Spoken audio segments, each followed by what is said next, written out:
Good morning mga idol at Tadolop again. Bali nag-training nga ulit tayo, SDR na tayo, South. So meron tayong dalawang nilaban na mga warrior, si Green tsaka si Orange. Bali si Green nilaban natin sa SFG at NRPC.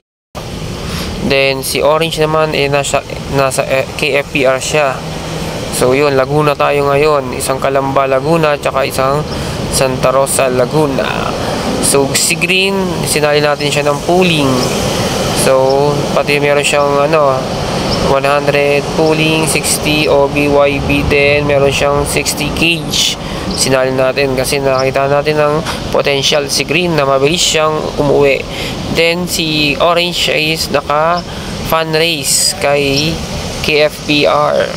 Si KFPR fan race yun.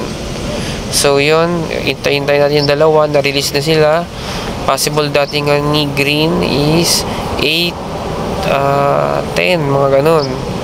Si naman 8:30 si Orange. So abang-abang tayo mamaya mga kalapatids. So yun, ito yung mga YB natin, nakikita nyo. Mga bata pa lang nagpaparis-paris na sila. So time check 8 o'clock. So abangan na. Ang ganda ng panahon ngayon.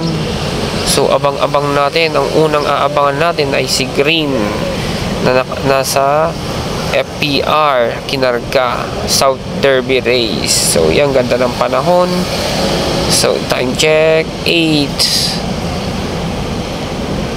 So abang-abang na tayo. Ayan, possible datingan ng ibon. So mamaya andyan na ang ibon natin. So waiting na tayo. May pansin ko may mga dumadaan na ibon.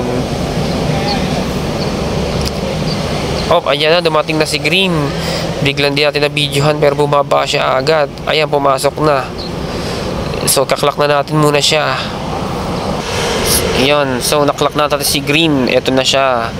So waiting na tayo sa kay Orange. So mamaya check natin yung result ni Green kung anong position siya dahil napakabilis niya, ang aga niya dumating.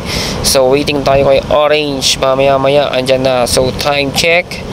So waiting na tayo kay Orange. So KFPR naman tayo mag-aabang ngayon. So yan, naka-pan race naman, nakasali si Orange. Meron siyang 3 laps tsaka 4 laps. So yan, pumasok na si Orange.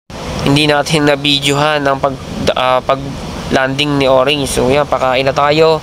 Waiting tayo sa result ng dalawang warriors natin, si Green tsaka si Orange. Yan, kain na muna sila. So yan, mamaya post natin kung anong result ng ating mga ibon. So yan, cage winner Lantano Lop. So first place siya. NRPC first place din siya sa SFG. So kay Orange third place siya ng pan race. Good luck, bye.